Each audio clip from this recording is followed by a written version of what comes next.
All right, welcome back to Marxisms. Please like and subscribe and share. I have a little information for you today. It's a little informational video we're going to do, and it has to do with voter ID. So the one of the big issues out there is election integrity, because as we know, our elections are stolen every year by illegal immigrants who are voting in our elections. That's not true. That's the conspiracy theory that goes on out there, that we need to have voter ID because, I mean, if you're not showing your ID at when you go to vote at the ballots or at the polls, how on earth do they know you're legal? That just opens the door for illegal immigrants to vote, right? No, not really. Um, I think most people don't really understand how our voting system works and how our vetting system works, and I'm going to explain that a little bit. I've run for election, not for like Congress or anything like that. Although I have worked on many campaigns, I've worked on gubernatorial, presidential, and a lot of local campaigns. I've worked on congressional campaigns as well. I've never worked on a Senate campaign, United States Senate campaign, but I have worked on state Senate campaigns as well. At various levels. When I was with the Bush campaign, I was the Sonoma County um, communications director for the Bush campaign. So I was actually fairly high up all that at that point. So um, anyway, for in the county level, obviously. But anyway, I ran for Central Committee for the Republican Party many times, and I had a close ish, we all did, relationship, and the Democrats as well, with the Registrar of Voters, who in this Democratic county was a Republican, by the way, at the time. I'm not sure who it is now. I do know the assistant registrar. I actually dated her a couple of times. Not assistant, it's deputy, or I forget what the title is, but that's not an elected post. That's a regular everyday job that you're hired, because you have certain skills, not skills, a certain set of skills. So anyway, let's without further ado, let's talk about what I have some information up here on my tablet, my phone. It's just the easiest thing to have here. I could write it out on um, um, a piece of paper, and then I just have a piece of paper here. So it's just easier to do it this way. So okay, here's how it works. In the United States, most election security happens at the county level, and that's the registrar of voters or the county clerk's election department. Um, the registrar of voters is under the county clerks, which handles most of the records of the county.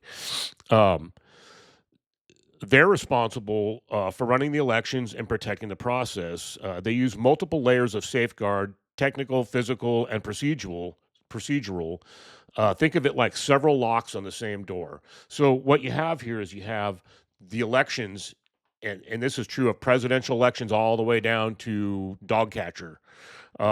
They're run by the counties.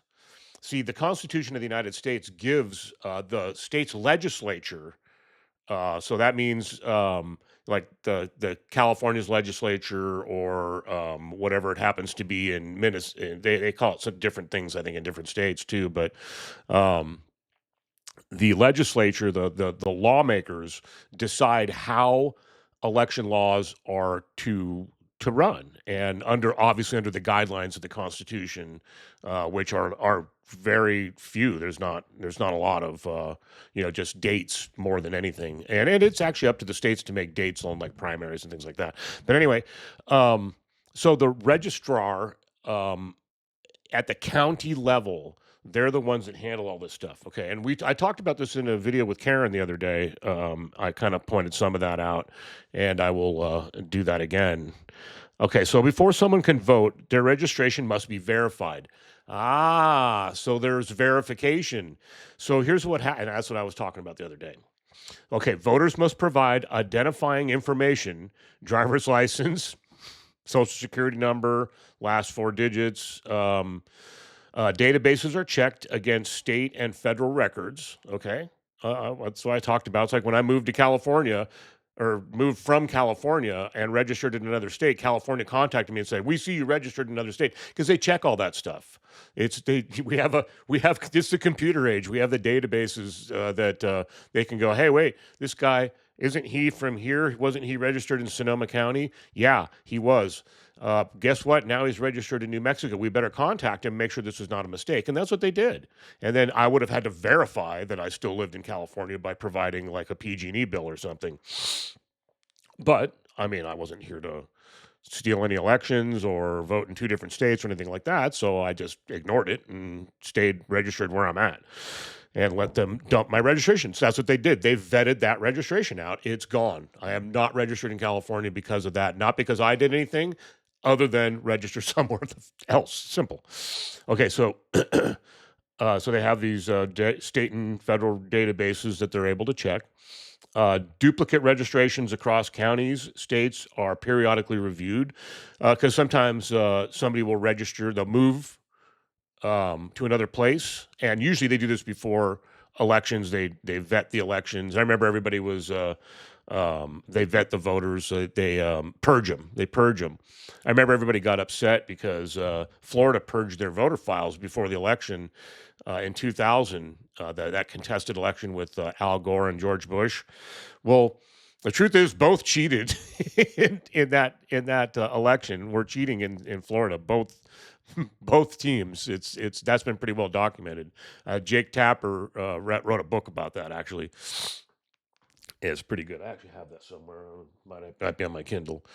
But anyway, so uh, they purge them. They purge if somebody becomes a felon or registers as a felon. They catch those and they purge them out. Some states allow felons to vote, but most don't. Um, and then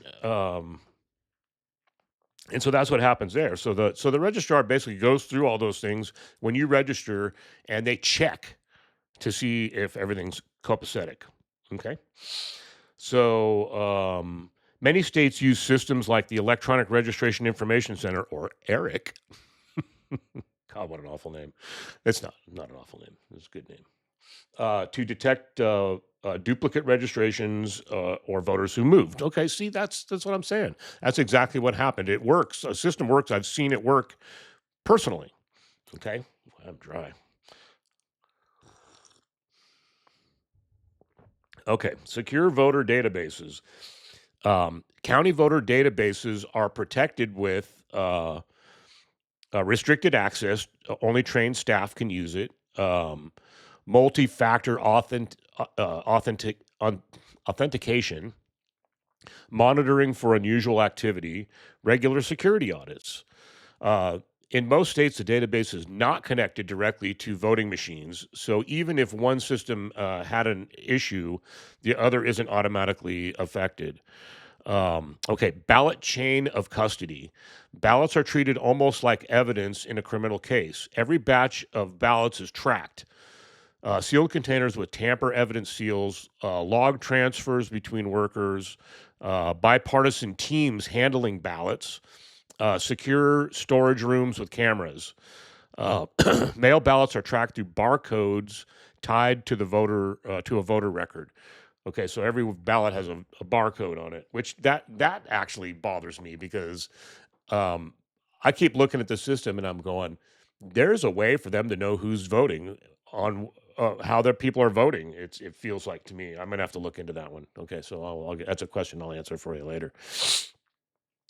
Yeah, I see kind of a problem in there in that respect. Not that voting's illegal. So here's the thing. But anyway, um, and then voting machine security, they're sealed with number. There's a bunch of stuff that goes on there. We could go into. Then everything has a paper backup. I think most of them do.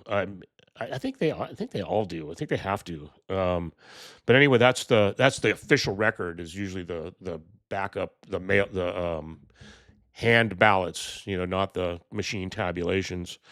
And then bipartisan oversight.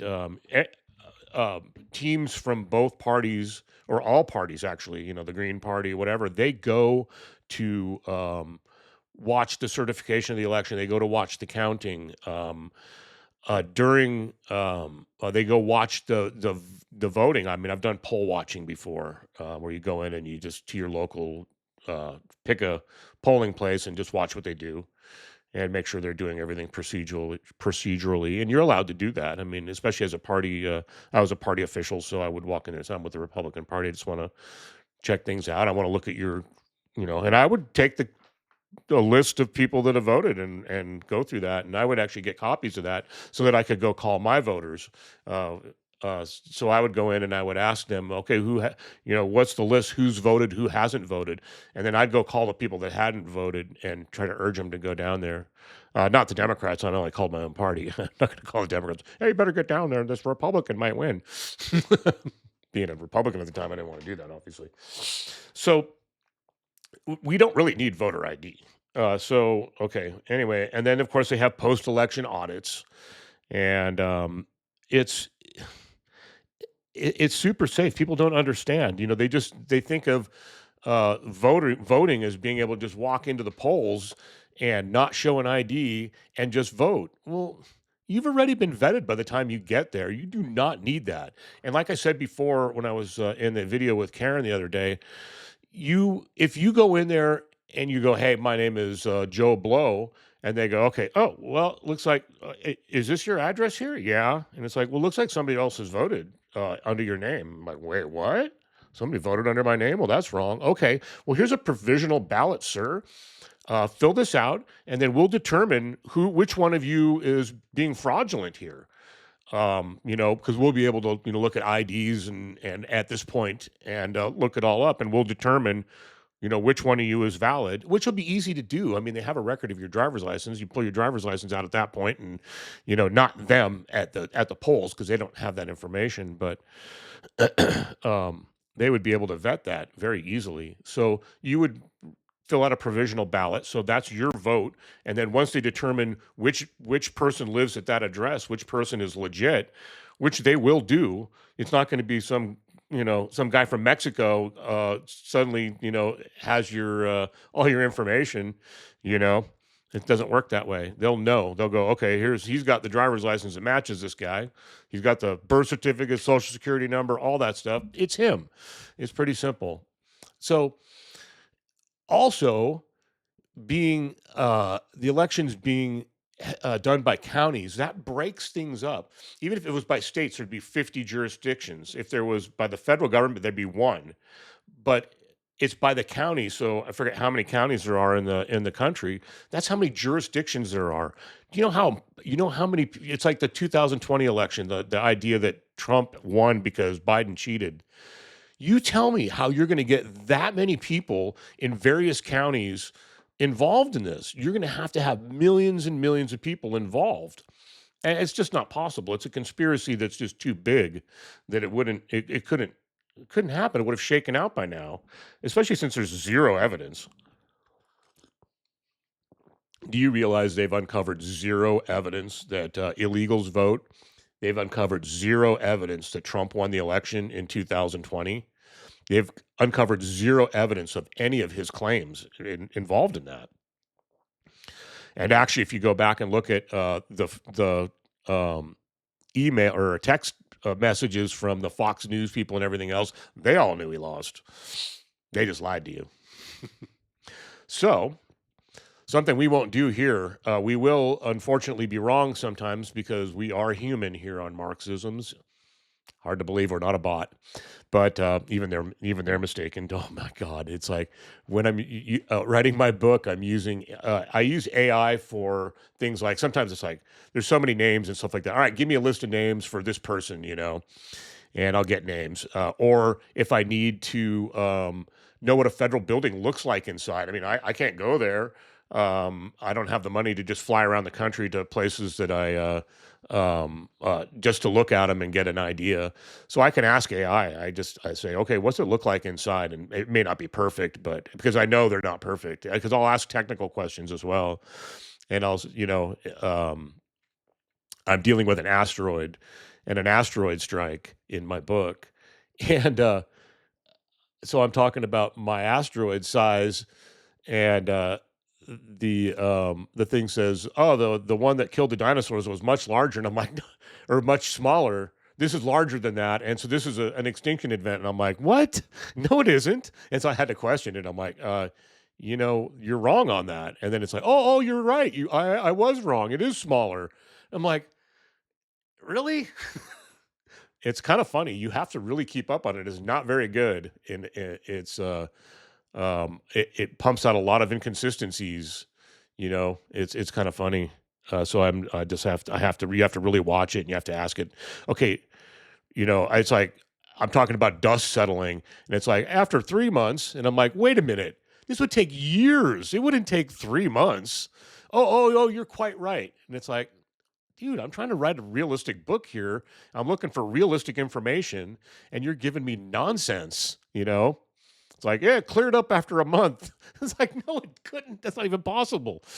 So yeah, so you got to watch that AI stuff, man. It's not accurate at all. It really isn't. But it is a useful tool. I can determine how bodies move in the through the solar system and things like that, because I couldn't calculate all that stuff. I mean, I don't. I'm pretty good at math, but not like that. I don't know all the formulas for the gravitational pools. I mean, I honestly, I don't think a human would do that anyway today. I mean, it's all done by computers, I'm sure. So I'm doing it by computer too. But I'm writing the story. But when I come to a something technical, or I want to know the inside, what the inside of a building looks like in Washington D.C., I use AI because it can tell me. So it actually is a good tool for that. Um, you definitely can't rely on it though. You have to use it as a tool, and you have to watch it. But anyway, so that on AI. Anyway, so our elections are safe. We do not need voter ID. I think hopefully you have a little better idea of how elections work in this country. There was some other stuff here too. Um, yeah, see, 8,000 local election jurisdictions throughout the country. That's a lot. I mean, it would be really hard to coordinate a whatchamacallit, uh, fraudulent election with 8,000 different local election jurisdictions. It would be impossible. Um, Physical records, post election audits. I mean, there's so many things in place um, before and after an election that keep it safe. There's a whole auditing system if there is a problem. As we know, we've done hand counts and all that stuff. And then the other thing is the way our system works because of all those jurisdictions and the different ways things are done, which helps keep the integrity of the vote here, by the way. Um, it also makes it more cumbersome. It also makes it so, they were complaining about, oh, elections are won in a day and they shouldn't be counted, in days later. Well, yeah, they should, because that makes it more accurate. That's why we have our elections sometimes go out a couple of weeks because somebody contests it, and we have all these safeguards in place to check whether those votes are legit. So it's a good process. We have probably one of the best voting processes in the world. It's pretty foolproof. And then, like I said, the Heritage Foundation came out with what they called a partial list of election fraud in the United States, and it was actually a full list. It was the list, and it was short, and it was all local elections. They were all very minor things, and they were all caught. Every one of them have been uncovered. It's our system is pretty close to foolproof, if not foolproof. I don't like to say anything's foolproof. Nothing's 100%. I hate it when people do that. This is 100%. It's like, nah, that's not possible. But we're pretty close to that. So when you hear people tell you we need voter ID because illegals are voting, it's 100% false. They are not. illegals are not voting in our elections. And if you are not legally registered, you will get bumped out. It's just that simple. If you're registered in two places, they're going to determine which one you actually live in. So, anyway, that's how elections work in the United States. We do not have election fraud. Anyway, peace.